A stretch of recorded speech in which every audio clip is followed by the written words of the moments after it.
Bueno, muy bien. Continuando con el tema que comenzó Garay la semana pasada y culminando con el ciclo de teóricos que estuvimos dando en la cátedra, hablaremos del resto de las enfermedades sistémicas y alteraciones más relevantes que condicionan y pueden modificar nuestro tratamiento, como son las condiciones hematológicas, anemia, enfermedad de von Willebrand, hemofilias, leucemia y trombocitopenia. La anemia se define como la disminución de hemoglobina por debajo de los niveles normales para la edad, género y etnia. En un hombre adulto se considera menos de 13,5 gramos por decilitro y en una mujer adulta menos de 12 gramos por decilitro. Los valores de 9 gramos por decilitro o menos se clasifica como un paciente de ASA 3. No sé si recuerdan la clasificación que les dio la semana pasada Garay. Bueno, se considera como ASA 3 menor a 9 gramos por decilitro. Las causas básicamente pueden estar dadas por una pérdida aumentada de glóbulos rojos, una reducida producción o requerimientos aumentados, como puede suceder cuando viajamos de un lugar de que está a nivel del mar a otro de mayor altitud donde hay una concentración de oxígeno menor. Los eritrocitos maduros carecen de núcleo y su citoplasma solo contiene hemoglobina, proteína que tiene gran afinidad por el oxígeno y el dióxido de carbono, producto final del metabolismo de los carbohidratos. En la circulación pulmonar, los glóbulos rojos ceden dióxido de carbono, el cual es eliminado durante la expiración y captan oxígeno, que transporta hasta los tejidos, el cual es empleado por las células para la respiración aerobia. De tal importancia es este transporte de oxígeno que ante una deficiencia en la cantidad de células rojas o de hemoglobina, la producción de energía se altera. Además, se genera un cambio en el pH que conduce a acidosis, pone en riesgo la vitalidad de los tejidos y de los órganos afectados por hipoxia.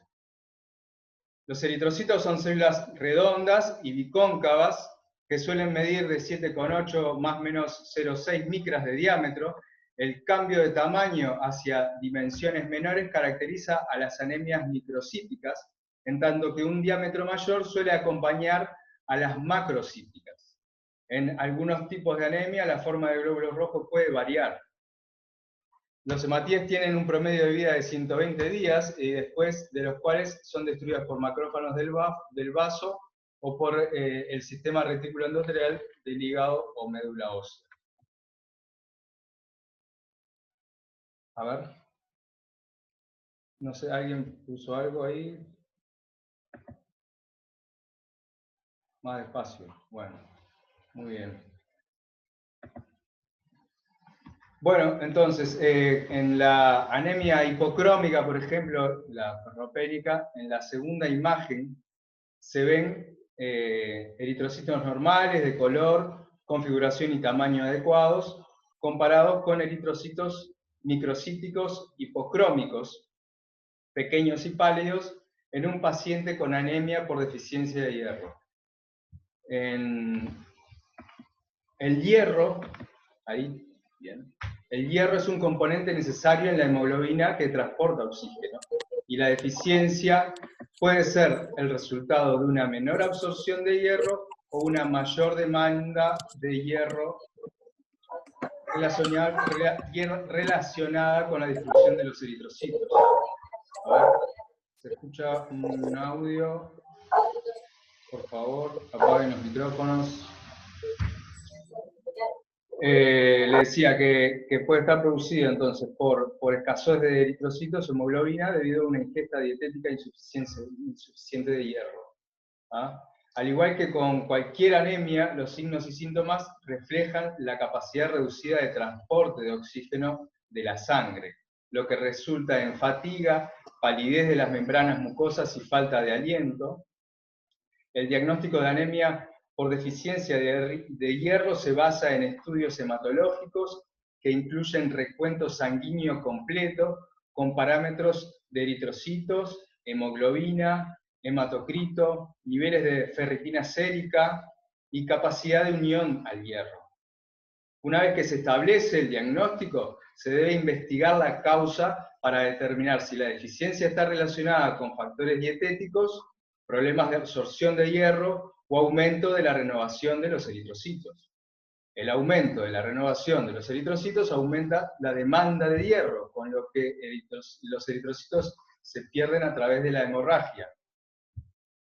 Por ejemplo, en úlceras gástricas o carcinoma de colon ulcerado o hemorragia. Y por tanto deben reemplazarse. Solo después de identificar la causa específica se puede instituir la terapia adecuada. Después que se corrige el problema subyacente, las reservas de hierro generalmente tienen que restaurarse mediante la administración de hierro, generalmente de hierro suplementario, ya sea por vía oral o intravenosa. Los signos y síntomas orales incluyen la quelitis angular, atrofia de las papilas, de la lengua dorsal y sensación de ardor de la lengua. La anemia perniciosa es una condición inmunomediada que se caracteriza por debajo de los niveles de cobalamina, o sea, la vitamina B12, que es necesaria para la síntesis de ácido nucleico y por lo tanto la división celular normal. Por eso la deficiencia de esta vitamina da como resultado una hematopoiesis deteriorada, así como un impacto en cualquier tejido que normalmente tenga una renovación rápida, como las células del revestimiento gastrointestinal. ¿Qué pasa? La cobalamina, o factor extrínseco, se encuentra en alimentos derivados de animales y es necesario que se produzca una división celular normal. El factor extrínseco se une al factor intrínseco, que es producido por las células parietales del revestimiento del estómago, y el complejo intrínseco cobalamina es absorbido preferentemente por las células del revestimiento del intestino delgado, después de lo cual es diseminado por todo el cuerpo por el torrente sanguíneo.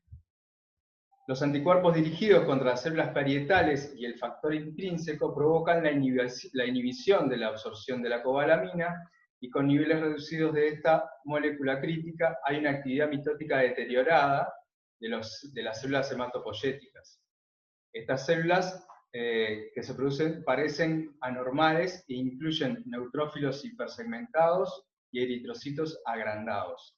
El término anemia megaloblástica se aplica a esta afección debido a estos grandes eritrocitos, que también se ven en la deficiencia de folato. Los síntomas iniciales de la anemia perniciosa generalmente incluyen fatiga, debilidad y dificultad para respirar, pero eventualmente se desarrollan síntomas neurológicos como parestesias simétricas y entumecimiento. La afectación del sistema nervioso central también puede provocar dificultad para caminar y demencia. La evaluación de un paciente sospechoso de tener anemia perniciosa incluye un recuento sanguíneo completo con parámetros de eritrocitos. Si se identifica una anemia megaloblástica, se puede ordenar los niveles séricos de cobalamina y folato. Si los niveles séricos de cobalamina son bajos, entonces debe obtenerse ensayos de anticuerpos anticélulas parietales y antifactor intrínseco, que era lo que hablábamos antes.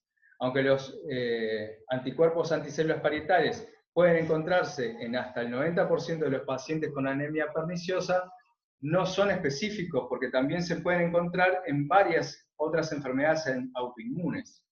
Los anticuerpos antifactor intrínseco se encuentran en aproximadamente el 70% de los pacientes afectados y son bastante específicos para la anemia perniciosa.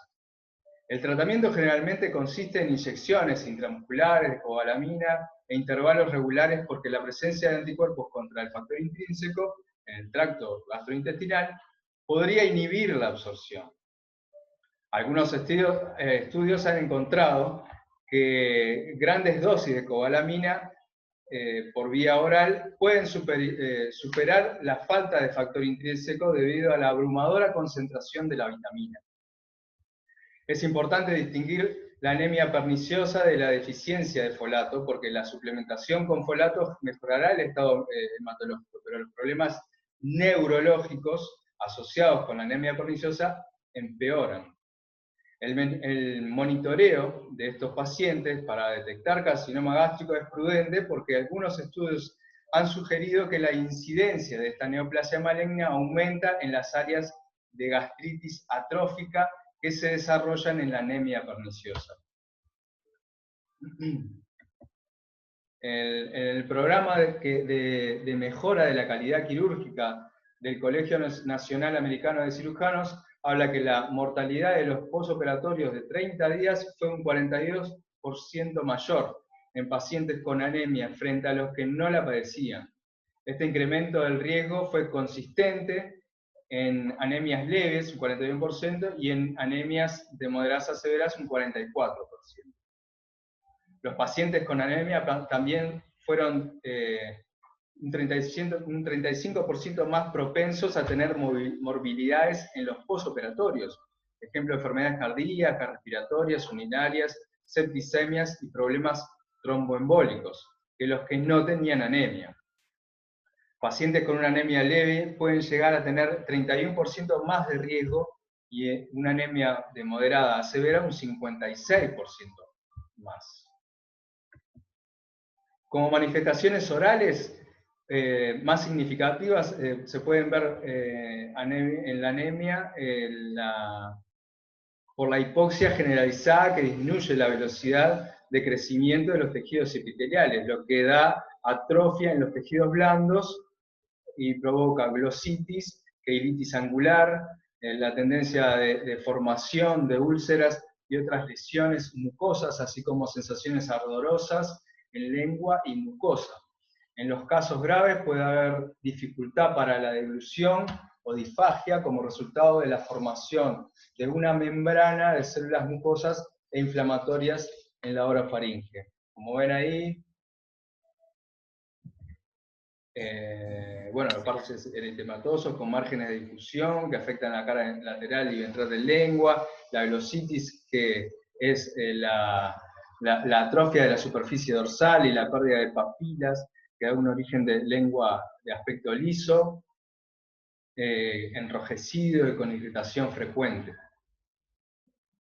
Bueno, la keilitis angular, que también está dada por la candidiasis.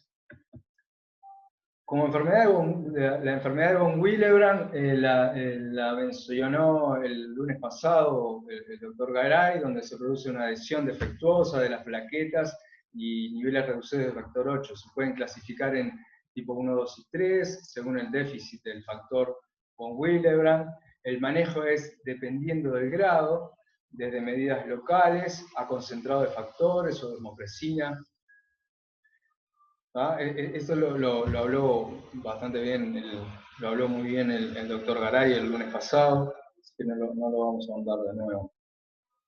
Las hemofilias son trastornos primarios de la coagulación que por ser hereditarios se transmiten de forma recesiva ligados al cromosoma X.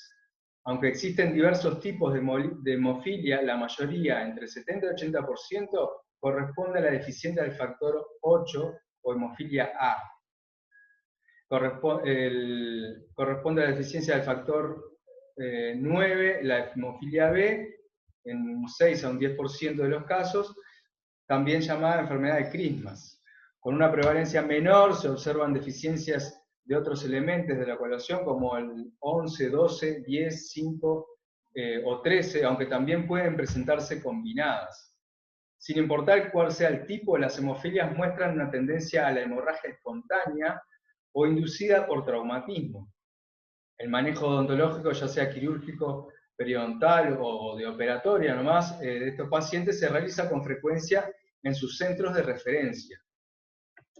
En el patrón de herencia de la hemofilia se pueden ver las combinaciones y las relaciones de personas con el cromosoma X afectado y cómo determina la enfermedad en sus respectivas descendencias.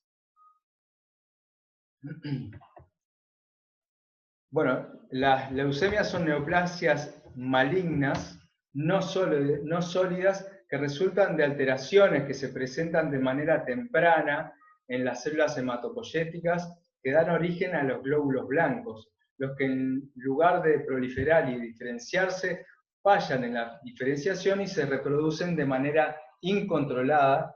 La falta de diferenciación da lugar a leucocitos afuncionales, lo que expone a quien padece leucemia a las infecciones y por otro lado la proliferación celular infiltra el resto de la médula ósea y lo sustituye, lo cual genera una marcada disminución de la producción de eritrocitos y trombocitos. Otros órganos y estructuras también pueden verse afectados, como el tejido linfoide de vaso, hígado y ganglios.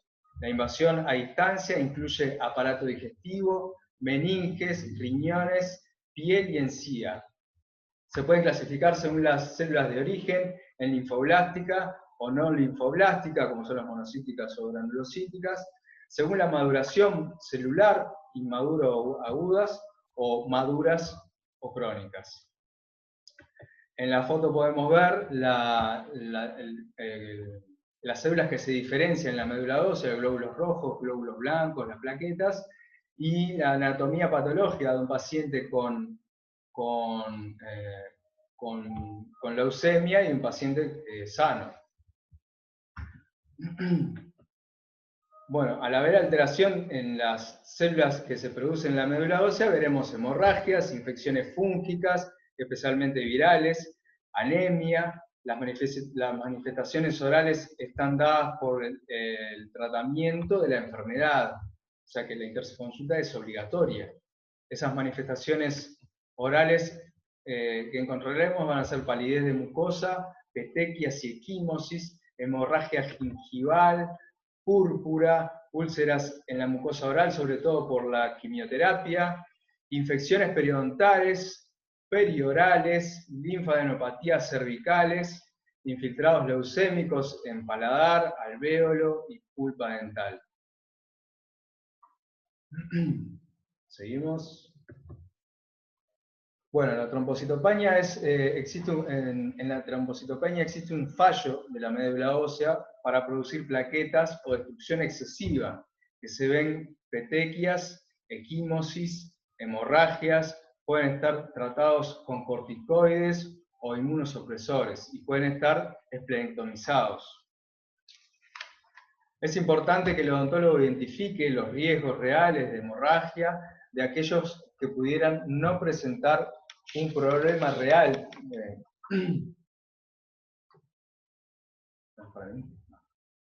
Por ejemplo, un individuo con historia de trombocitopenia y sin manifestaciones actuales de la misma no requiere llevar a cabo ninguna modificación en el plan de tratamiento odontológico. En cambio, si se presenta un cuadro clínico con lesiones hemorrágicas en piel y mucosas, pudiera producirse una hemorragia sin control durante una extracción dental. En estos casos debemos valorar las condiciones sistémicas del paciente y decidir, junto con el médico, con base en los resultados de los estudios de laboratorio, el momento oportuno para llevar a cabo procedimientos que impliquen sangrado.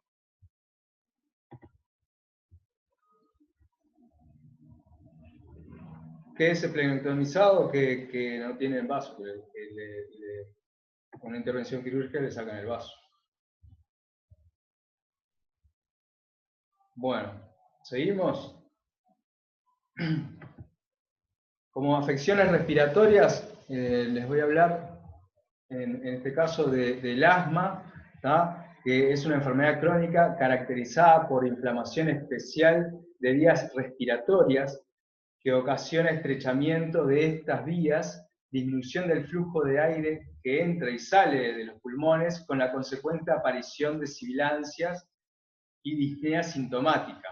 ¿tá? La prevalencia en Uruguay, o sea, los pacientes asmáticos, es de un 16,4%, o sea, es bastante. Este dato lo obtuve el último dato que está publicado de 16,4 es del 2019, ya que si bien el Día Internacional del Asma es el 5 de mayo, fue el 5 de mayo pasado, todas las publicaciones de este año hablan de la relación que hay del asma con el COVID-19. Que no está documentado que pueda haber mayor riesgo en los pacientes asmáticos de contraer la enfermedad de COVID-19. Así que, bueno, el 16,4 sería hasta el año pasado. suponemos que estarían rondando los mismos por las otras números que había de antes, ¿no? Se puede presentar a cualquier edad, aunque la frecuencia máxima es a los 3 años. Es la enfermedad crónica más común en la infancia y la frecuencia de ataques es 2 veces mayor en varones que en niñas, a diferencia de adultos donde la relación es similar para ambos géneros. Muchos de los niños que padecen asma al llegar a la adolescencia dejan de mostrar síntomas, pero el problema puede reaparecer en cualquier momento de la vida adulta. El principal factor de riesgo es la atopía que proviene de la producción del anticuerpo IgE específico, regida por mecanismos genéticos. O sea que los factores de riesgo para desarrollar asma son una combinación de predisposición genética con la exposición ambiental a sustancias inhaladas y partículas que pueden provocar reacciones alérgicas o irritar las vías respiratorias. Otros factores desencadenantes pueden incluir el aire frío, la excitación emocional extrema, como ira o miedo, y el ejercicio físico. Incluso ciertos fármacos, como ácido acetilsalicílico, antiinflamatorios no esteroideos y los beta bloqueantes. La terapéutica del asma se basa en administrar fármacos a corto plazo para aliviar los síntomas. Cuando estos son persistentes, se debe tomar una medicación a largo plazo todos los días para controlar la inflamación subyacente y prevenir los síntomas y las exacerbaciones. En la historia clínica es importante conocer los factores desencadenantes, así como la gravedad y frecuencia de los episodios y el tratamiento farmacológico que se reciba. El paciente asmático controlado se puede tratar de manera rutinaria en el consultorio dental. En el caso de atención a individuos con asma moderada o grave, se recomienda la inhalación de broncodilatador de manera profiláctica. Se sugiere programar las citas al finalizar la mañana o por la tarde. La higiene oral debe ser reforzada para reducir la incidencia de gingivitis y periodontitis. No existen contraindicaciones para el uso de anestésicos locales con epinefrina. Sin embargo, el metabisulfito de sodio, uno de los conservantes que contienen los anestésicos, puede contribuir a la exacerbación de asma en individuos susceptibles. Aún así, las interacciones entre adrenalina anestésica y los agonistas beta-2 pueden provocar un efecto sinérgico y con ello un aumento de la presión sanguínea y arritmias que desencadenen consecuencias clínicas lamentables en pacientes con padecimientos cardiovasculares. Por tanto, en estos casos es preferible seleccionar un anestésico sin vasoconstrictor o con vasoconstrictor no adrenérgico como la felipresina. En general, las manifestaciones orales que se presentan responden a los fármacos empleados por su tratamiento. Pueden presentarse resequedad de las mucosas por respiración oral, como por ejemplo en los agonistas beta-adrenérgicos o los antagonistas de los receptores muscarínicos que producen serostomía como efecto adverso. Los pacientes que utilizan corticosteroides por vía inhalatoria pueden presentar como respuesta colateral ronquera y están en riesgo de desarrollar candidiasis oral. Por ello debe recomendarse enjuagar la boca después de utilizar este tipo de fármacos. Es posible que aquellos bajo tratamiento a largo plazo con corticosteroides manifiesten diversos procesos infecciosos, micóticos, bacterianos o virales, que pueden provocar la aparición de úlceras bucales. ¿Ah? Bueno, el EPOC también fue comentado el lunes pasado, que son un grupo de afecciones frecuentes que conciernen a pacientes quirúrgicos de todas las edades y diagnósticos. Su etiología es múltiple y en caso de ser grave incrementa notablemente el riesgo quirúrgico. Pueden ser sintomáticas o en forma de disnea o totalmente asintomáticas. Puede haber procesos infecciosos agudos que se superpongan en la enfermedad crónica, como el SARS-CoV-2, que ya lo comentó Garay el lunes pasado. Seguimos.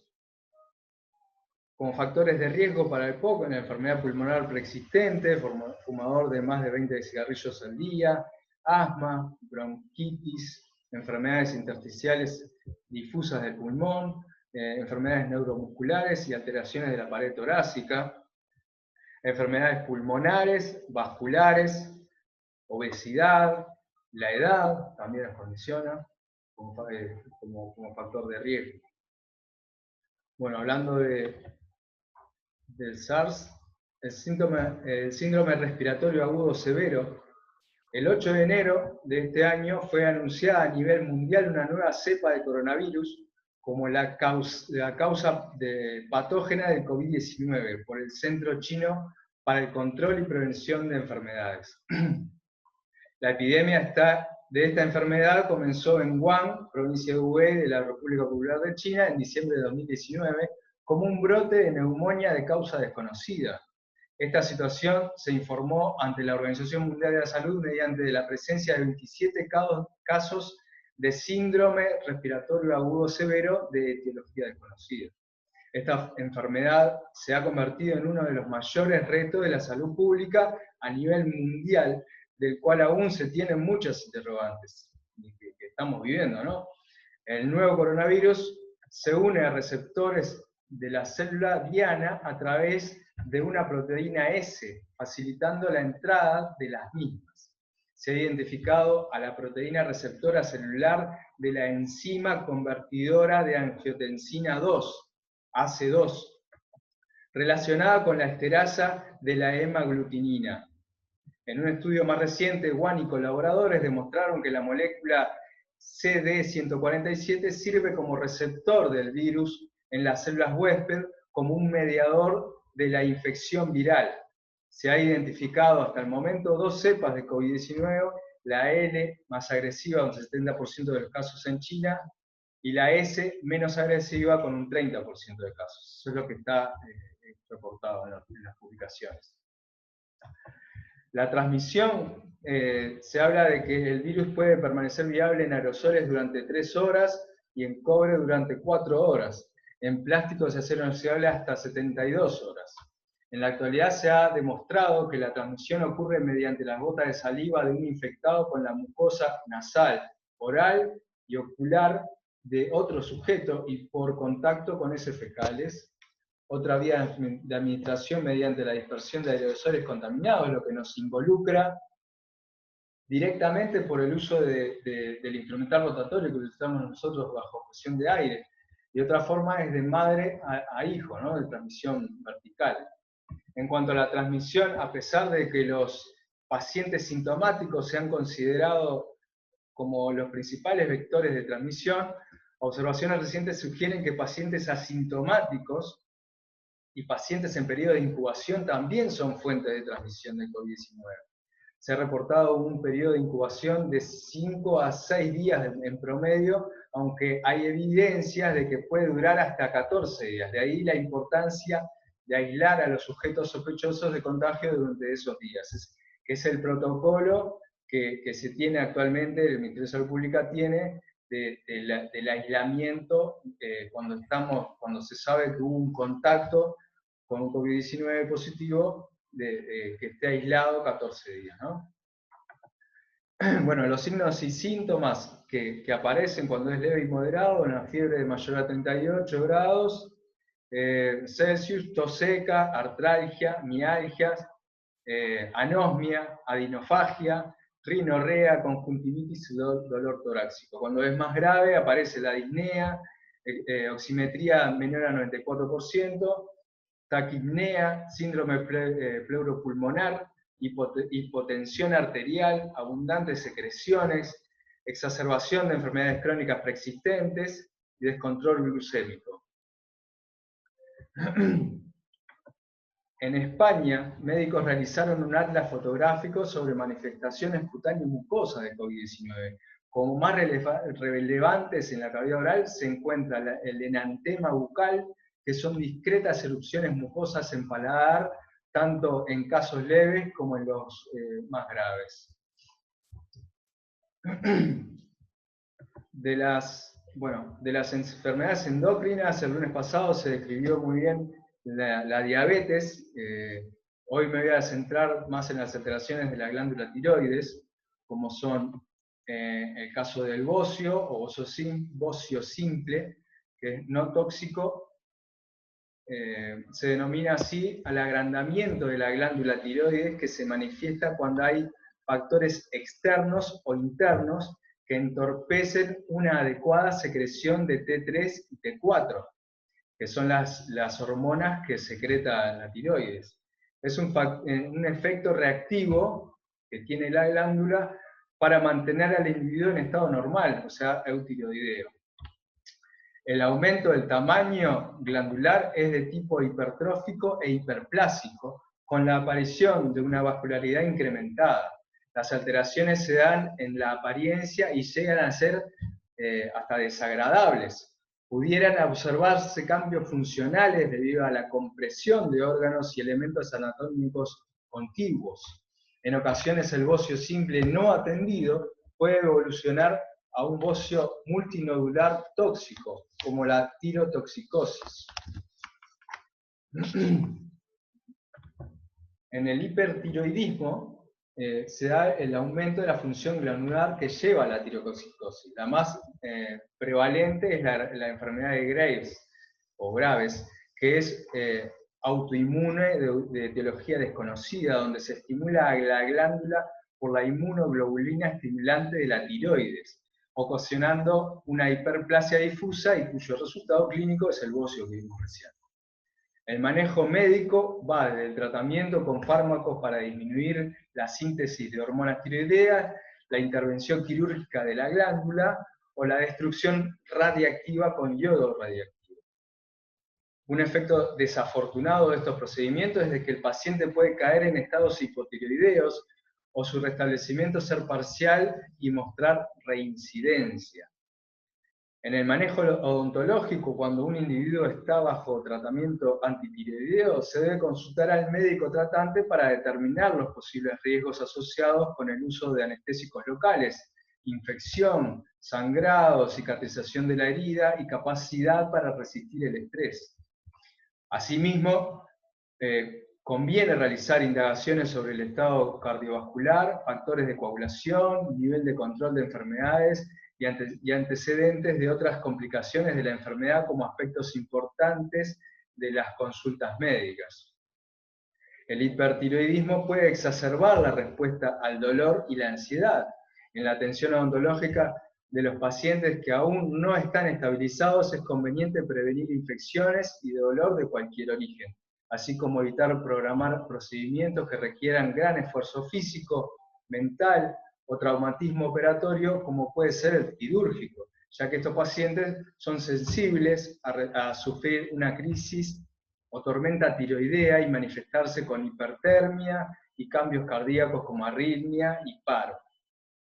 Los cambios pueden ser simples o graves, como vómito, diarrea, ictericia, fiebre, como dijimos, de hipertermia, delirio, desmayo y coma. El uso de epinefrina está contraindicado en aquellos pacientes con tirotoxicosis o en tratamiento de este padecimiento, en especial cuando hubiera cambios cardiovasculares asociados. En el hipotiroidismo, la carencia de yodo es la causa más frecuente. La siguen en prevalencia regiones geográficas donde existe provisión de yodo, la tiroiditis de Hashimoto, que es una enfermedad autoinmune, y el hipotiroidismo secundario a tratamientos de hipertiroidismo, lo que hablamos recién, causas diatrógenas por uso de fármacos, radiación o cirugía.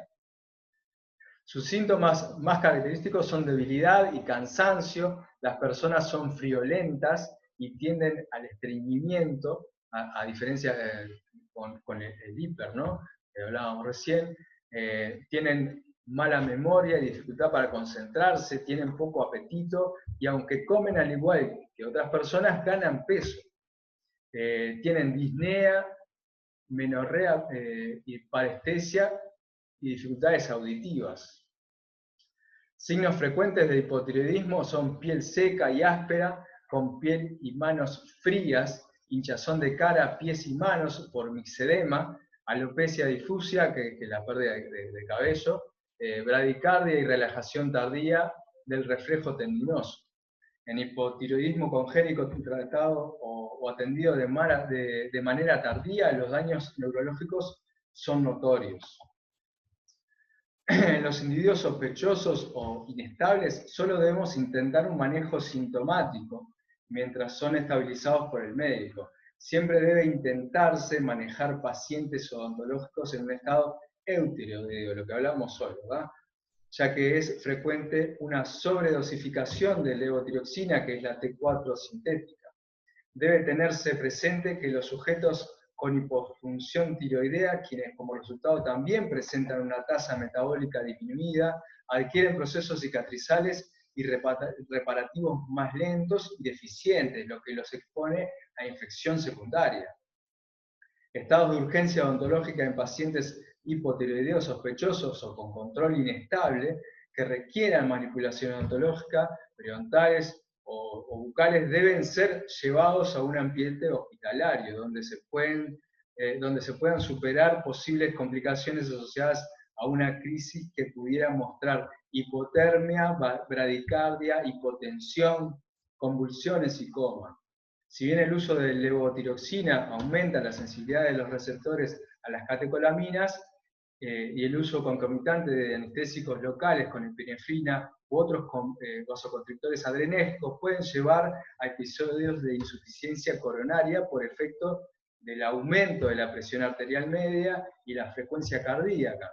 El uso de anestésico con vasoconstrictor adrenérgico pudiera ser restringido no por los problemas hipotiroideos en sí mismos, sino por enfermedades asociadas que por ellas mismas o por los fármacos utilizados para su control pudieran mostrar alguna interacción desfavorable con la levotiroxina, la T4 sintética. Bueno, seguimos. La Organización Mundial de la Salud define el envejecimiento como el deterioro progresivo y generalizado de las funciones que produce una pérdida de respuesta adaptativa al estrés y un mayor riesgo de sufrir enfermedades relacionadas con la edad. Este es un proceso continuo, universal e irreversible, lamentablemente, suma de todas las alteraciones producidas en un organismo con el paso del tiempo y que conducen a pérdidas funcionales y a la muerte. La velocidad a la que se producen estos cambios incluso es diferente en los órganos de un mismo individuo y no es igual en las distintas personas. Aunque no es una enfermedad, al envejecer se incrementa el riesgo de enfermedad, ya que con la edad cambia la composición bioquímica de los tejidos, a la vez que disminuye la capacidad fisiológica de adaptación ante el estrés y para mantener la homeostasis. Existen cambios generales a nivel cardiovascular, respiratorio, renal, hepáticos, de embolemia, gastrointestinales, malnutrición, hematológicos, osteoarticulares, en la cicatrización, y claro está que se produce el fenómeno de la polifarmacia, donde existe en ocasiones un arsenal de medicamentos atendiendo las necesidades de sus patologías asociadas, y en las cuales además algunos se administran para compensar las reacciones adversas de otros.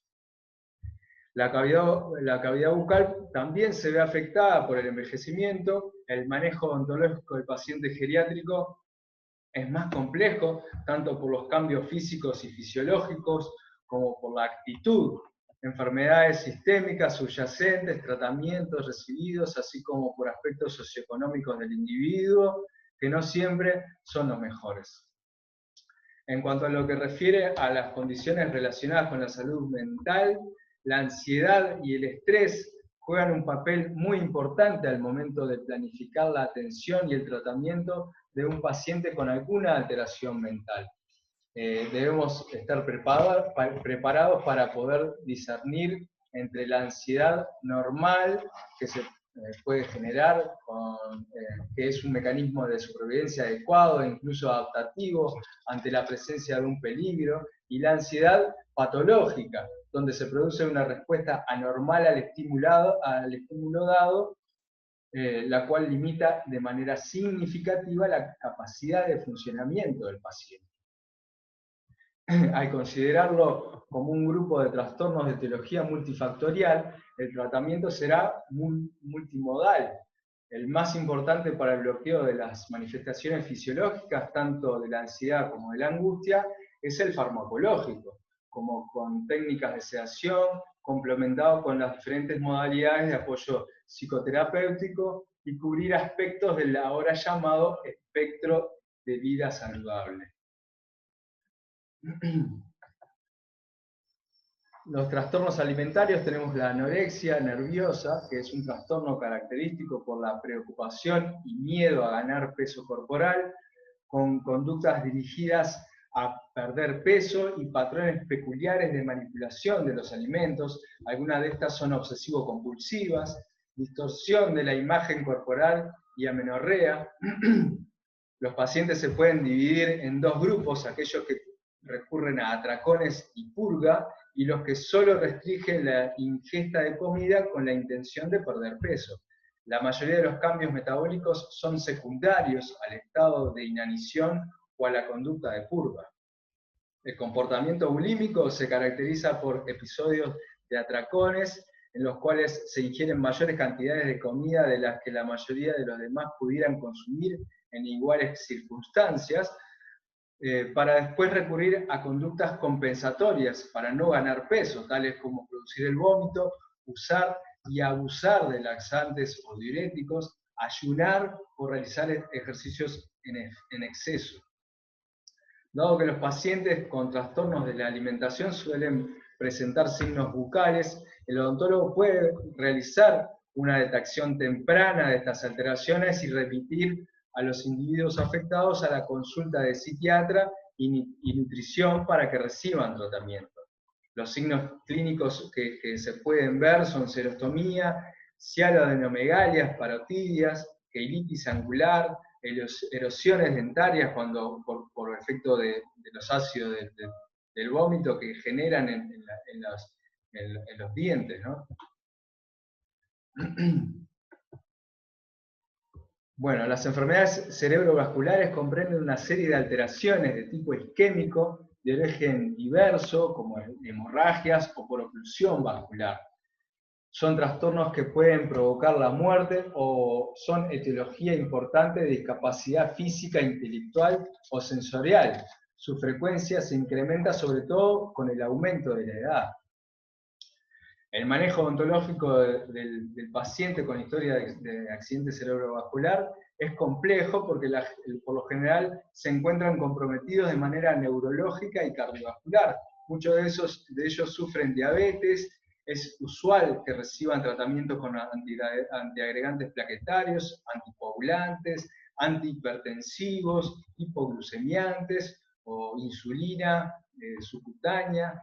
Estos individuos con múltiples enfermedades y complicaciones suelen estar bajo cuidados médicos múltiples, por lo que el odontólogo debe considerar todas las medidas de control y calidad para su atención.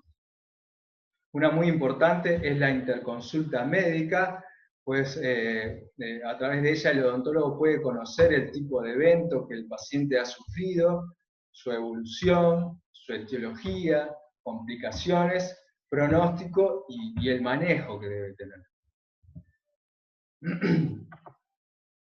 Bueno, la epilepsia constituye el trastorno cerebral más frecuente en la población. Se refiere a un fenómeno clínico más que a una sola enfermedad, ya que existen muchas formas y etiologías. Si bien no es sinónimo de convulsión, se caracteriza por la aparición recurrente de convulsiones debidas a las descargas de actividades eléctricas excesivas en una parte o en la totalidad del cerebro. Es necesario que se presente un cuadro recurrente para establecer el diagnóstico de epilepsia, o sea, 2 o más convulsiones no provocadas, ¿verdad? Existen 2 tipos de convulsiones, la parcial o focales y las generalizadas. Las primeras son aquellas en que la actividad convulsiva se circunscribe a zonas delimitadas de la corteza cerebral. Por lo general aparecen en casos de anormalidades estructurales del encéfalo. Las segundas, las generalizadas, abarcan en forma simultánea regiones difusas del encéfalo y son consecuencia de anormalidades celulares, bioquímicas o estructurales que tienen una distribución más amplia. Bueno, el manejo siempre se debe realizar una historia clínica detallada en la que se haga énfasis en aspectos como inicio, frecuencia, duración, etiología, manejo y control médico de las crisis convulsivas, para poder determinar cuál es la condición del paciente. Cuando un individuo sufre una convulsión en el consultorio dental, el odontólogo deberá suspender toda actividad de tratamiento odontológico y garantizar la óptima ventilación del paciente mediante una posición de costado en el sillón y despejar por completo las vías aéreas de instrumental, goma dique, aditamentos, secreciones, entre otros. El respaldo del sillón debe colocarse en posición supina, o sea, acostado, con un soporte, un banco o algo en el cabezal, un banco, una silla.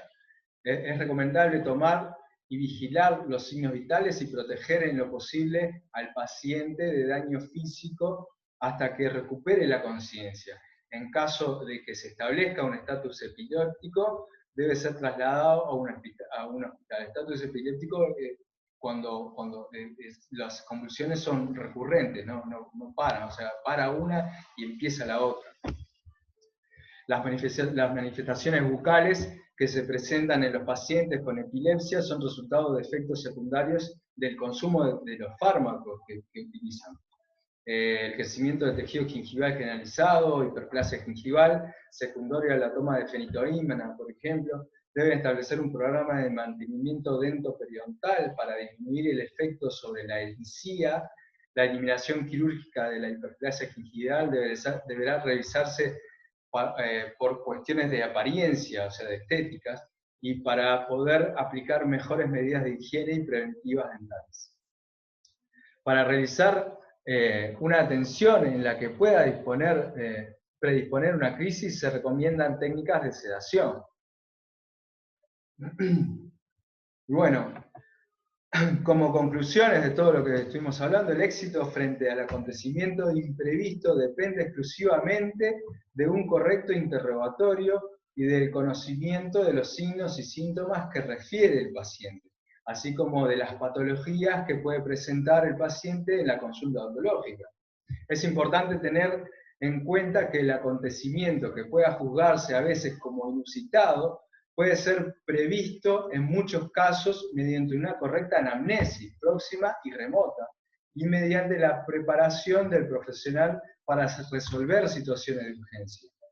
Por lo tanto, es fundamental una correcta historia clínica, disminución del estrés o tensión psíquica provocada por la consulta odontológica, ya sea mostrando una actitud y aptitud profesional para resolver situaciones de urgencia, trato cordial, como cuando el criterio clínico lo indique, prescribir ansiolíticos y el reconocimiento de signos y síntomas mayores.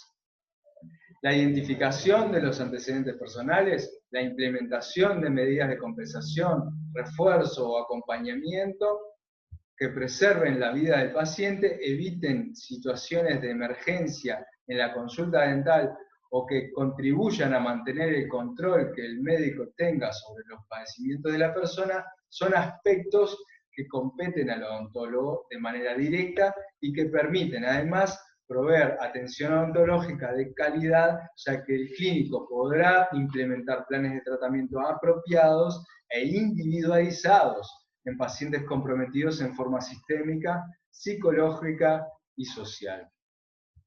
Bueno, la bibliografía que estuve usando fue esta. Tenemos, yo creo que lo más importante de todo esto, que como como estamos en época de pandemia, no pude utilizar la biblioteca, perdón, de facultad.